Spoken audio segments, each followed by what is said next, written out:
जय हिंद। देखिए, जब से ट्रम्प राष्ट्रपति बना अमेरिका का, पूरी दुनिया में तबाही मचा के रख रहा है वहाँ पे। यहाँ से अभी उसने ट्रेड वॉर स्टार्ट कर दिया, पूरी दुनिया पे टैक्स इम्पोज करते जा रहा है। इस टैक्स का उसने चाइना को ध्यान में रखते हुए पूरी दुनिया पे रेसिप्रोकल टैक्स लगाया है, और एक साथ अमेरिका पूरी दुनिया से दुश्मनी ले रहा है। ये चाइना और रसिया के लिए बहुत अच्छा हो जाएगा, लेकिन ट्रम्प के बड़बोलेपन की वजह से पूरी दुनिया को भुगतना पड़ रहा है। अभी उसने टेरिफ लगाना चालू किया है, चाइना पे 104% का टैक्स लगा दिया है, पाकिस्तान पे 29% का, मर जाएगा बेचारा, ये 29% का टैक्स लगाया है, इंडिया पे 26% लगाया है। हालांकि इंडिया के पास भी 26% नहीं लगाना चाहिए, लेकिन हम लोग कहीं ना कहीं थोड़ा बहुत तो सर्वाइव कर ही जाएंगे। अब बांग्लादेश पे 37% लगाया है, और बांग्लादेश आजकल ज्यादा उड़ रहा है मोहम्मद यूनिस के इसमें। यहाँ पे बुढ़ऊ तुम्हारा दिन खराब आने वाला है, समझाते हैं कैसे।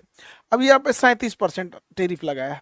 बांग्लादेश जिन जिन सामानों को अमेरिका को निर्यात करता है, जूट हो गया, सूती वस्त्र हो गए, कपड़े हो गए, टेक्सटाइल इंडस्ट्री, वो सारी चीज़ें भारत भी भेजता है। लेकिन चूंकि भारत पे टैक्स कम है, तो भारत की वो चीज़ें सस्ती हो जाएंगी और बांग्लादेश की वही चीज़ें महंगी हो जाएंगी। तो इस वजह से लोग बांग्लादेश की चीज़ों को खरीदना छोड़ देंगे, क्योंकि उनके ऊपर टैक्स ज़्यादा है। अब ये बुढ़ऊ को बुझा नहीं रहा है।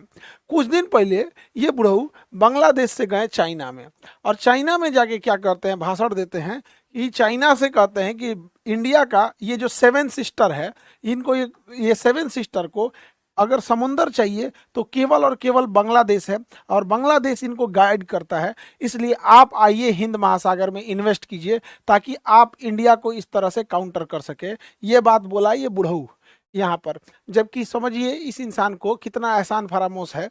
यहाँ पर बांग्लादेश को अगर नेपाल को व्यापार करना होता है तो इंडिया से सामान भेजता है, इंडिया के रास्ते, और इसलिए उसको नेपाल जाना है तो इंडिया के रास्ते, म्यांमार जाना है तो इधर से रहता है, क्योंकि ये एरिया रखाइन वाला एरिया डिस्टर्ब रहता है, भूटान जाता है तो इंडिया के रास्ते। इंडिया इसे अपना ट्रांजिट यूज करने देता है बिना किसी टैक्स से, जिसको हम ट्रांसशिपमेंट एग्रीमेंट कहते हैं।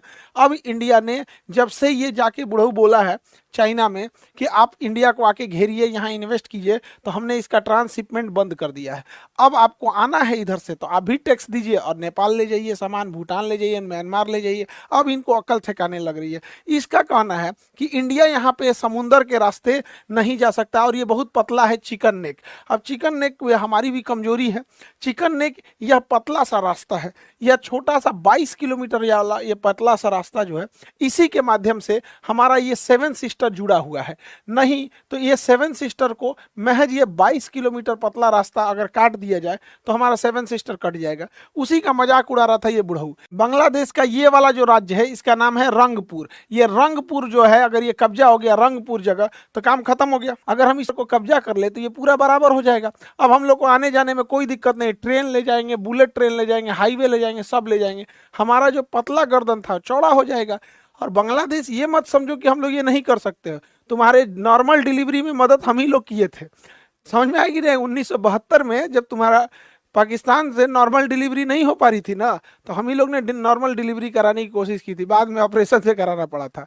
1971 की लड़ाई, 72 में आज़ादी हुए थे, तो दादा लगते हैं हम लोग। अब मोहम्मद यूनुस ये सब चीज़ों को समझो, वरना अगर ये कब्जा कर लिए तो कहानी खत्म हो जाएगा। इसके अलावे आप जो कह रहे थे कि हमारे पास यहाँ पे समुंदर नहीं है, ये जो त्रिपुरा राज्य है हम लोग का, त्रिपुरा, इससे महज 15 से 20 किलोमीटर बाद समुंदर स्टार्ट हो जाता है।